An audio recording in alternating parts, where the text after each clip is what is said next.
Hi, this is Wolf 9 News, and I'm Kate Creep, reporting the story on Abraham Lincoln's death. Days before the 15th of April, 1865, President Lincoln had a dream which greatly troubled him. He talked with his wife about it. He told his bodyguard, William Crook, and his cabinet. He told Ward Hill Layman, who recorded the story in one of his books, Recollections of Abraham Lincoln. Recounting his dream, the president said, "Before me was a catafalque, on which rested a corpse wrapped in funeral vestments. Who is dead in the White House?" I demanded of one of the soldiers. "The president," was his answer.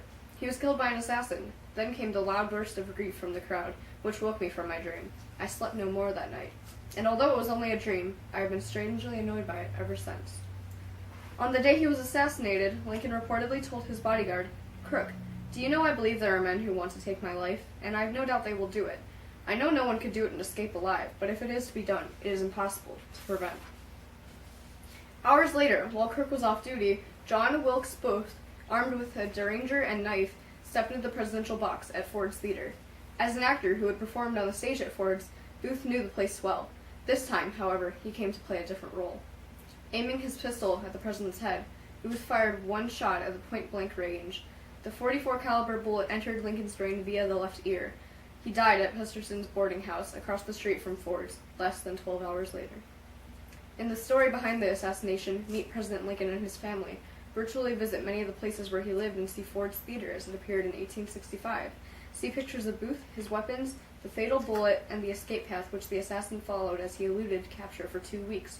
Discover a surviving photo of the president in his coffin, and learn the fate of others who allegedly collaborated with Booth. Here's Sam Senek, live. The three-day battle of Gettysburg ended yesterday evening after General Edward Pickett launched his charge, which was repulsed by the Union. This led to great losses for the Confederate Army, causing them to retreat backwards to Virginia. The battle began on July 1st with Lee rushing 25,000 men in Willoughby Run. The Union had less than 20,000 men. The fierce fighting on both sides caused the battle to happen at Gettysburg. That mean arrived with 100,000 men. Confederate General James Longstreet saw the Union's position as nearly impregnable and told Lee it should be left alone. He argued that Lee's army should instead move east between the Union Army and Washington and build a defensive position, thus forcing the Federals to attack them instead. Lee believed his own army was invincible, and he was also without his much-needed cavalry, which served him as his eyes and ears during troop movements. Cavalry leader Jeb Stuart had gone off with his troops to harass the Federals. Stuart's expedition would turn out to be, for the most part, a wild goose chase which left Lee at a disadvantage until he returned. About 10 a.m. the next morning, Thursday, July 2nd, General Longstreet was ordered by Lee to attack. But Longstreet was quite slow in getting his troops into position and didn't attack until 4 p.m. the afternoon, thus giving the Union Army even more time to strengthen its position. While Longstreet attacked, some of the most bitter fighting of the Civil War erupted at in places now part of American military folklore, such as Little Round Top, Devil's Den, the Wheat Field, and Peach Orchard. Longstreet took the Peach Orchard, but was driven back at Little Round Top. Around about 6:30 p.m., General Ewell attacked the Union line from the north and east at Cemetery Hill and Cup's Hill. The attack lasted into darkness, but was finally unsuccessful at Cemetery Hill, although the rebels seized some trenches at Cup's Hill. By about 10:30, the day's fighting came to an end. The Federals had lost some ground during the rebels' onslaught, but still held a strong defensive position along Cemetery Ridge. Both sides regrouped and counted their casualties, while the moaning and sobbing of thousands of wounded men on the slopes and meadows south of Gettysburg could be heard throughout the night under the blue light of full moon. Generals from each side gathered in war councils to plan for the coming day. Union commander Meade decided his army would remain in place and wait for Lee to attack. On the Confederate side, Longstreet once again tried to talk Lee out of attacking such a strong position, but Lee thought that battered Union army was nearly beaten and would collapse under one push.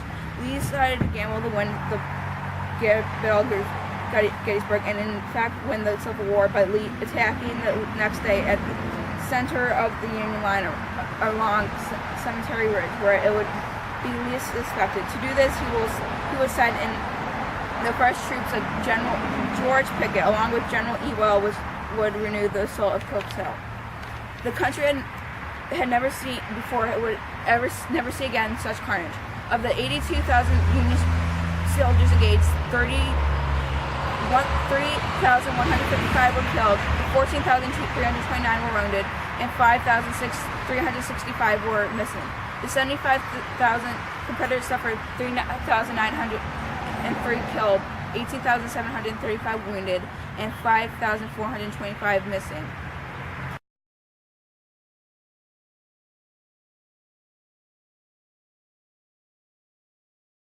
March 5th, 1861, the day after his inauguration, President Lincoln was informed that the soldier had less than 6 weeks of life.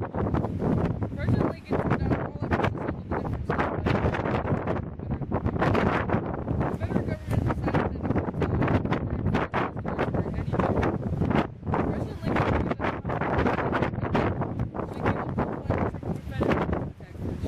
on April 6, 1861, Lincoln notified Governor Francis Pickett of South Carolina that he was going to General P.D.T. was ordered by the Confederate government to demand evacuation of the fort. It refused that they would taken all the supplies to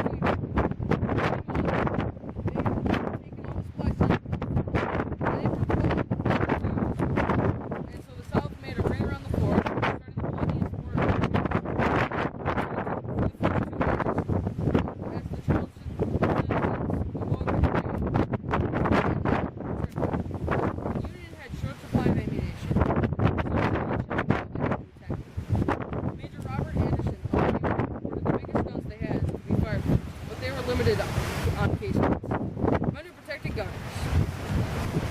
So the guns being fired were also limited. About 7 o'clock a.m., Captain Governor Doubleday, the 1st and 2nd in command, had the honor of firing the first shot of defense. The fire continued all day at the Federalist forts. At night, the fort stopped firing, and the Confederates threw an occasional shell at the